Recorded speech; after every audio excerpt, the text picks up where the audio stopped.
English grammar में verb जो chapter है वो बहुत ही महत्वपूर्ण चैप्टर है। अगर हम वर्ब का सही सही अध्ययन नहीं करते हैं तो ठीक से हमें टेंस समझ में नहीं आएगा, ठीक से हमें सेंटेंस समझ में नहीं आएगा, या जितने भी ग्रामर के जितने भी चैप्टर्स हैं उसमें वर्ब का बहुत बड़ा रोल होता है। इसलिए वर्ब को समझना, अच्छे ढंग से समझना बहुत आवश्यक है। केवल वर्ब की परिभाषा को समझ लेना या वर्ब के भेद को समझ लेना बस इतना ही काफी नहीं है। तो आज के इस क्लास में आप लोगों को वर्ब के बारे में बताया जाएगा। तो सबसे पहले हम जानेंगे कि वर्ब का हिंदी अर्थ होता है क्रिया। क्रिया का मतलब होता है काम, कार्य। तो बहुत लोग ऐसे समझ लेते हैं कि अगर किसी काम के करने का बोध है तभी वह उस सेंटेंस में क्रिया है, वरना नहीं है। ऐसी बात नहीं है। हम यहां यह भी समझेंगे कि वर्ब जो है तीन चीजों को बताता है। वर्ब की परिभाषा सुनने पर ही आपको समझ में आ जाएगी।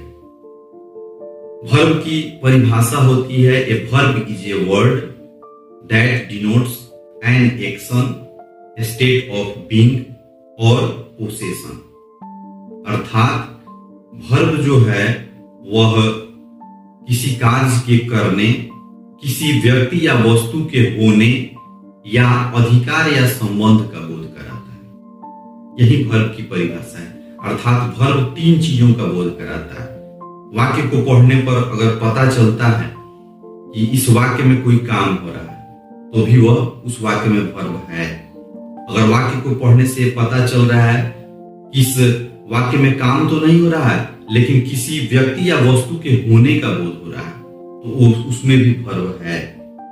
अगर वाक्य को पढ़ने पर पता चलता है कि इसमें न कोई कार्य हो रहा है, न किसी व्यक्ति या वस्तु के होने का बोध हो रहा है, लेकिन क्या चीज है तो इसमें अधिकार या संबंध का बोध हो रहा है, तो उसमें भी वर्ब है। और तीनों का एग्जाम्पल हम एक एक करके समझेंगे। जैसे Mohan pledge cricket, Mohan cricket खेलता है, इसमें एक्शन हो रहा है अर्थात मोहन के क्रिकेट खेलने का बोध है, तो यहाँ पे कार्य होने का, कार्य के करने का बोध हो रहा है।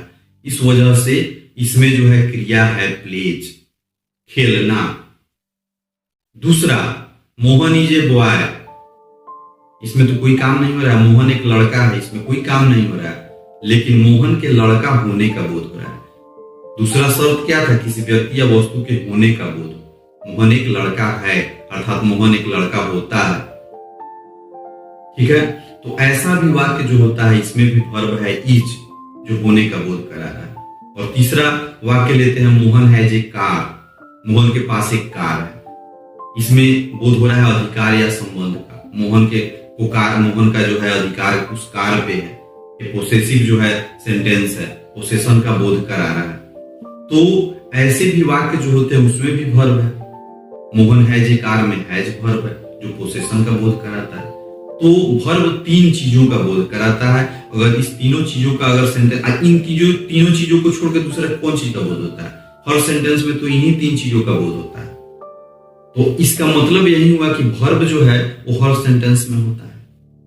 क्रिया के बिना सेंटेंस का निर्माण संभव नहीं है। अब क्रिया के भेद कितने होते हैं? How many kinds of verb?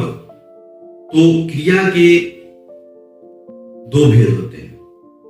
Main verb, verb के दो भेद होते हैं, मेन वर्ब और हेल्पिंग वर्ब। मेन वर्ब का ही कहीं नाम देता है लेक्सिकल वर्ब, कंफ्यूजन में मत पड़िएगा।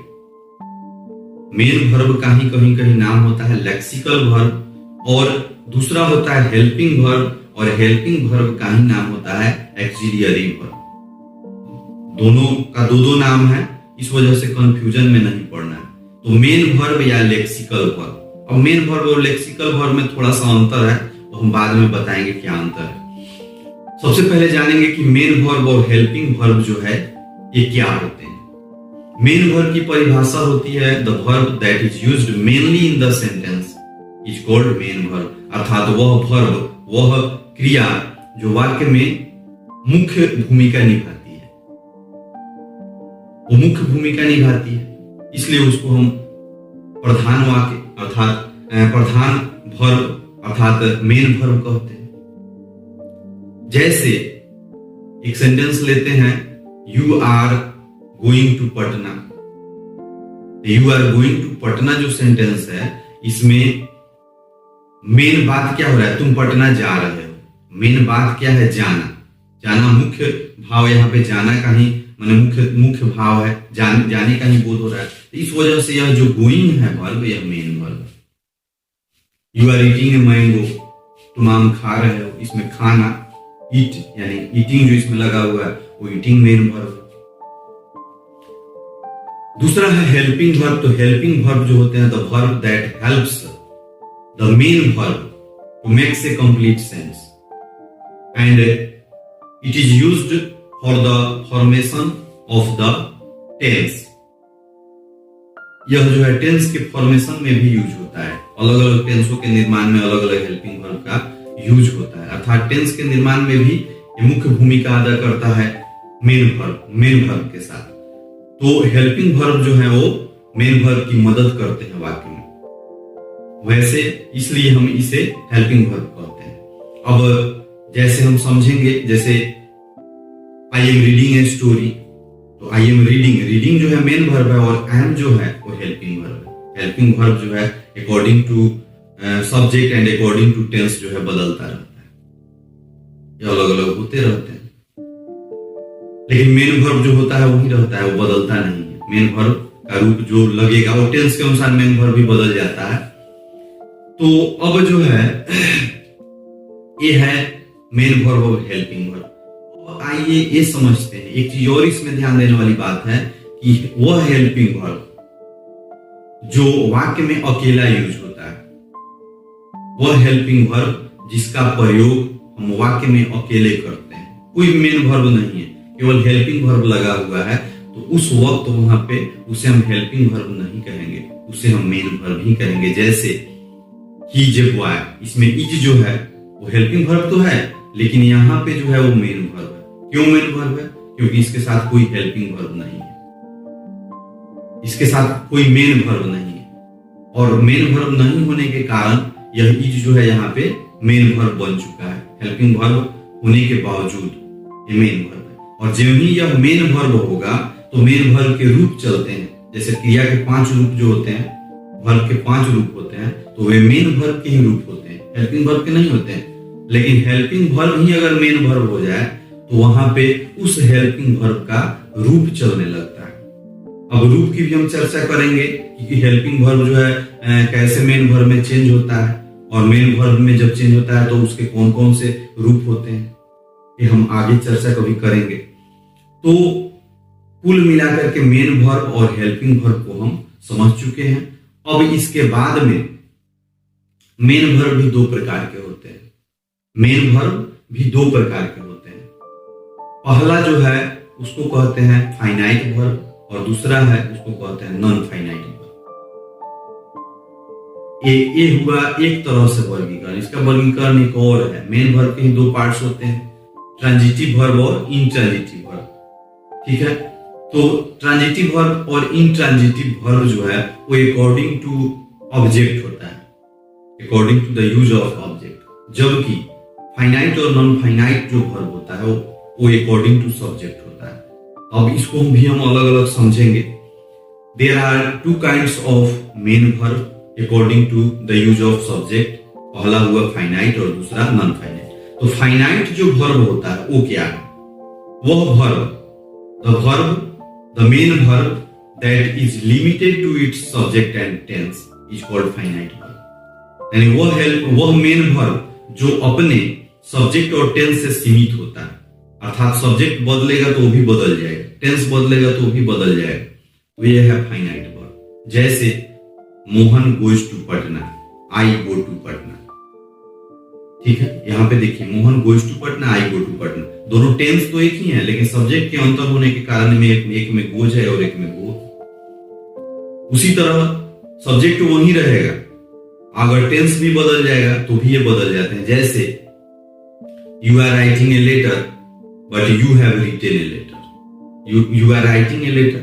ये प्रेजेंट कंटिन्यूअस टेंस का सेंटेंस है, तो इसमें राइटिंग लगा हुआ है, ये टेंस के आधार पर है। जबकि you have written a letter, tense तो बदल गया है, यहाँ पे सब्जेक्ट वही है, दोनों में यू है, तो टेंस बदलने के आधार पर यहाँ पे एक में राइटिंग और एक में रिटेन अलग अलग हो गए। तो इस वजह से ये टेंस के आधार पर भी बदलते हैं और सब्जेक्ट के आधार पर भी बदलते हैं। ये सीमित होते हैं, इसलिए इन्हें फाइनाइट वर्ब कहते हैं। फाइनाइट का ऐसे भी मीनिंग सीमित ही होता है। दूसरा non finite verb. Non finite verb जो होते हैं वो सब्जेक्ट और टेंस से सीमित नहीं होते, वो जो है बिल्कुल जैसे रहेंगे वैसे ही रह जाएंगे। वो सब्जेक्ट बदले तब टेंस बदले तब उनको कोई मतलब नहीं होता है। जैसे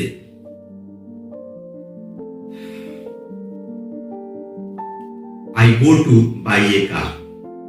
I go to buy a car. I am going to buy a car. I have gone to buy a car. सब में देखिएगा तो ये जो है गो बदल रहा है सब्जेक्ट और टेंस के आधार पर, तो ये फाइनाइट हो गया। लेकिन टू जो है बाई भी उसमें वर्ब है, बाई मतलब खरीदना, और टू लगा हुआ है उसके पहले, उसको इंफिनिटिव कहते हैं। तो यह जो है टू जो प्लस V1 है, टू बाई, उसी को हम कहते हैं नॉन फाइनाइट वर्ब।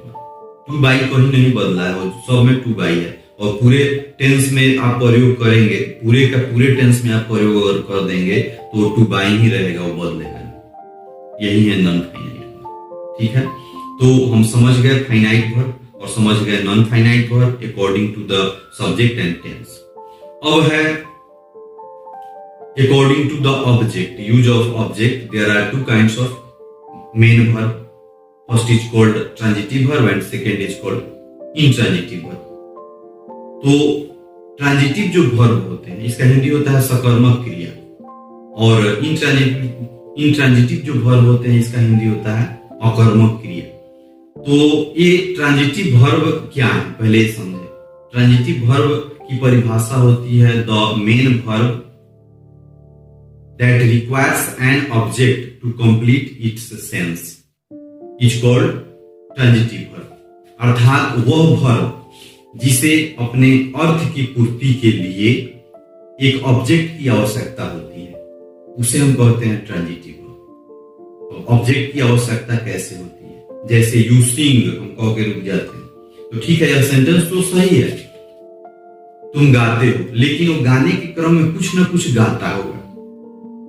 खाली मुंह चला देने से ऐसे वो गाना नहीं हुआ, वो कुछ ना कुछ गाता है। वो क्या गाता है, कविता गा रहा है, गीत गा रहा है, कुछ ना कुछ कहना पड़ता है। भले हम नहीं कह रहे हैं, वो बात अलग की है, लेकिन उसे आवश्यकता है। तो आवश्यकता हो जाने से ही वो ट्रांजिटिव वर्ब हो जाता है।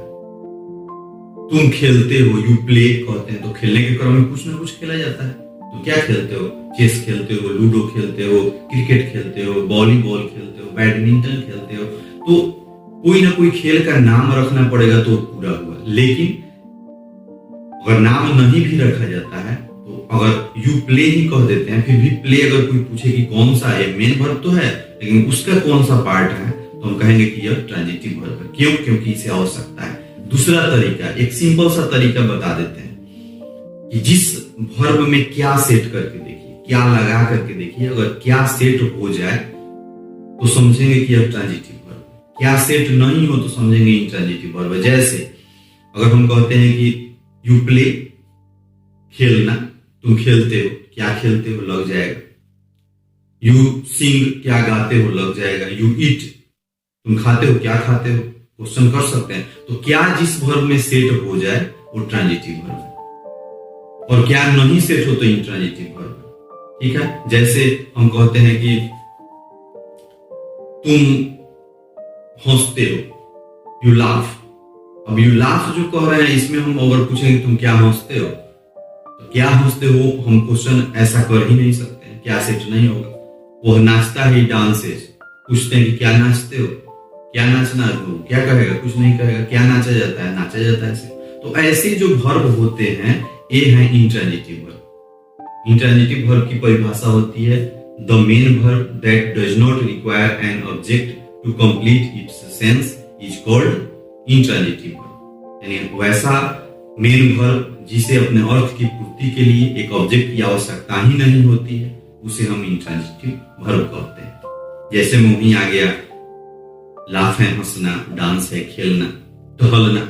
यू वॉक, तुम टहलते हो, कोई पूछे तुम क्या टहलते हो, तो तुम क्या टहलते हो, ये क्वेश्चन ही गलत हो गया, तो क्या सेट नहीं होगा। तो ऐसे जो सेंटेंस होते हैं, रन है दौड़ना, ही रन्स, वह दौड़ता है, कोई पूछे क्या दौड़ता है, तो ये भी सही नहीं होगा, क्या दौड़ना होता ही नहीं। तो ऐसे ऐसे जो वाक्य होते हैं, ऐसे ऐसे जो वर्ब होते हैं, वे इंट्रांजिटिव वर्ब होते हैं। ठीक है, अब हम समझ गए। अब आइए हेल्पिंग वर्ब। तो there are two kinds of helping verb also. Helping verb के भी दो भेद होते हैं। पहला है प्राइमरी एक्सिलियरी और दूसरा है मोडल एक्सिलियरी। प्राइमरी एक्सिलियरी और मोडल एक्सिलियरी। तो प्राइमरी एक्सिलियरी क्या है? तो प्राइमरी एक्सिलियरी जो है, the helping verb that is used in the formation of tenses is called helping verb, is called क्या कहते हैं, प्राइमरी एक्सिलियरी। तो ऐसा हेल्पिंग वर्ब जिसकी मदद से हम अलग अलग टेंस का निर्माण करते हैं, उसे हम कहते हैं प्राइमरी एक्सिलियरी। प्राइमरी एक्सिलियरी की संख्या 11 होती है। याद कर लेंगे 11 कौन कौन से हैं? Is, am, are, was, were, do, does, did, has, have और हैड। ये 11 हुए, ये हैं प्राइमरी एक्सिलियरी। मैं फिर से दोहरा देता हूं, is, am, are, was, were, do, does, did, has, have और हैड। ये 11 जो है ये प्राइमरी एक्सिलियरी है। इसके अलावा दूसरा जो भेद होता है वो है मोडल एक्सिलियरी। मोडल एक्सिलियरी की संख्या 13 होती है। मोडल एक्सिलियरी में आता है, उसको भी हम एक बार कह देते हैं, can, could, may, might, shall, should, will, would, must, need, dare, use to और आउट टू। ये 13 जो हुए ये मोडल एक्सिलियरी है। तो एक्सिलियरी वर्ब के जो है दो भेद हुए। प्राइमरी एक्सिलियरी में 11 आता है, मोडल एक्सिलियरी में 13 आता है। दोनों मिल करके 24 इनकी संख्या होती है।